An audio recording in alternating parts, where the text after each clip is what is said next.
सर्वव्याधि निवारणं गोदुग्धं पानं अमृतं स्वास्थ्यवर्धकं दधिघृतं। आसन्तु भक्त समाज आमे गाई क्षीर उपरे शुणिबा। गाई क्षीर पीबार मध्य नियम अछि, नहले सेथिरे बहुत रोग सृष्टि होवार संभावना अछि।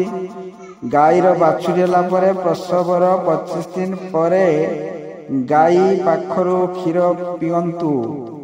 25 दिन पर्यंत गाई क्षीर शुद्ध होई न थाए। 25 दिन परे बाछुरी यदि कौनसी गाईर मरी जाए से क्षीर शुद्ध नुहे, से क्षीर पान करंतु नहीं, वायुजनित रोग हब। तेणु अशुद्ध क्षीर खाइबा उचित नुहे। काली गाई क्षीर मधुर मिठा, बलिष्ठ बातनाशक। काली गाई क्षीर भल।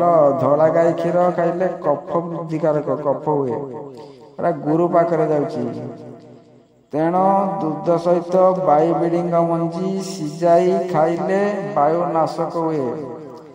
नाली गाई दूध मधुर बलिष्ठ, कौन सी दूषयुक्त न थाए। दूध को बेसी सिजाई खातु ना, कहीं अजीर्ण हम। जदि बेसी मारिक खाइबे ना अजीर्ण हम। तेणु उतरी आसला माने सामान्य चीनी पकाई पान करंतु। शक्ति वृद्धि, बल वीर्य वृद्धि हब। दूध को अल्प उषुम कर पीले विशेष उपकार मिले। सिझा दूध को ठंडा कर पीले वायुवर्धक हुए। जदि सिझा होइथिबो दूध एवं ठंडा होइथिबो, पुनराय दूध को गरम कर पीले विटामिन नष्ट हो जाए, यह जानतु। दूध को दही थिबा पाखरे रखिबो नहीं, कारण दहीर जीवाणु दूध को चली आसती। माटी पात्र रे किंबा लुहा कड़ई रे दूध सिझेई पीले बलवर्धक हुए। रस पात्र को दूध सिझाई पीले विटामिन ए कमी जाए, वरं क्षतिकारक अटे। दूध को सिझाइबा पूर्व 4 गुण पानी दे सिझाइबा उचित। दूध को खाइबा पूर्व भांगी देब। 2टी ग्लास रे भांग कर पीले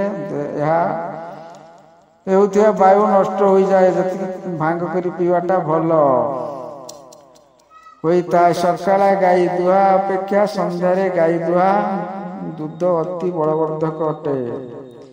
संध्यार यार कारण गाई रात्र रे सुई रही थांती, सेई दूध रोगी पक्षे हितकर नुहे, वरं संध्या बेले क्षीर रोगी पक्षे हितकर। संध्या बेले जो क्षीरटा आसुची सेटा भल। दिन रे गाई खरा चरा बुला करिकी कंचा घास गछपत्र ये खाई विटामिन ए प्रचुर परिमाण था, शक्तिकारक संध्या गाई क्षीरटा। तेणु खाद्य जीर्ण होला परे दूध पीले बलवर्धक हुए। आहार परे क्षीर पीवा उचित। आहार परे दही पीले जीर्ण हुए, स्वास्थ्यवर्धक हुए। रात्र शेष रे पानी पीले रोगनाशक हुए। एवं अभ्यास करी पानी पीले कोष्ठकाठिन्य रोग हेब नहीं। शज्यारू उठिला बेले पानी रे कुळकुचा करिवो नहीं। थोड़े छेप बाहर करदेले तापर 2 ग्लास पानी पीले रक्तवर्धक हुए। तेणु पाकस्थली सफा हो जाए। यह जल चिकित्सा बोली कहती। भल कर बुझंतु, मुझेटा कहली भल कर बुझंतु। आहार परे दही पीले जीर्ण हुए एवं स्वास्थ्यवर्धक हुए। रात्र शेष रे पानी पीले रोगनाशक हुए। मन रखु, अभ्यास करी पानी पीले काठिन्य रोग, कोष्ठकाठिन्य झाड़ा से काष्ठ हुए, से रोगटा हेब नहीं।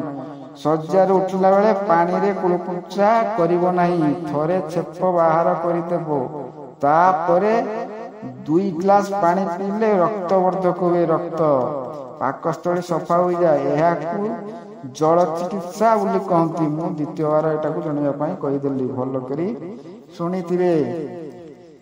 धारिष्णु दूध अर्थात जेउ गाई दुहा होइथिबो सेही दूध उषुम थिबो, सेही दूध पीले सर्व रोग नाशक हुए।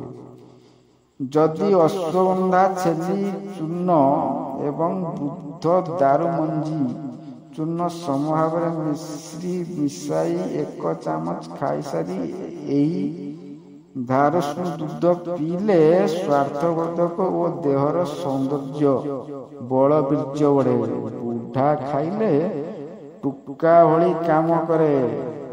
ଯେଉଁ ବ୍ୟକ୍ତି ଅଭ୍ୟାସ କରି ଖାଇପାରନ୍ତି ସେ ବୁଢା ହେବା ପର୍ଯ୍ୟନ୍ତ ପୂର୍ଣ୍ଣ ଯୌବନ ରହିବ। ମସ୍ତିଷ୍କ ଦୁର୍ବଳ ହେତୁ ଦୁଧ ସର ଖାଇଲେ ମସ୍ତିଷ୍କ ବିକୃତ ବା ପାଗଳାମୀ ରୋଗ ଛାଡ଼ିଯାଏ। ଏହା ଅତ୍ୟନ୍ତ ବଳକାରକ ପୁଷ୍ଟିକାରକ ଅଟେ, କିନ୍ତୁ ସର ଖାଇବା ଫଳରେ ସ୍ମରଣ ଶକ୍ତି ବୃଦ୍ଧି କରେ ଏବଂ ମାନସିକ ଶକ୍ତି ବୃଦ୍ଧି କରେ। ଦୁଧ ସରର ବହୁତ କାମ ଅଛି ଜାଣିଲେ।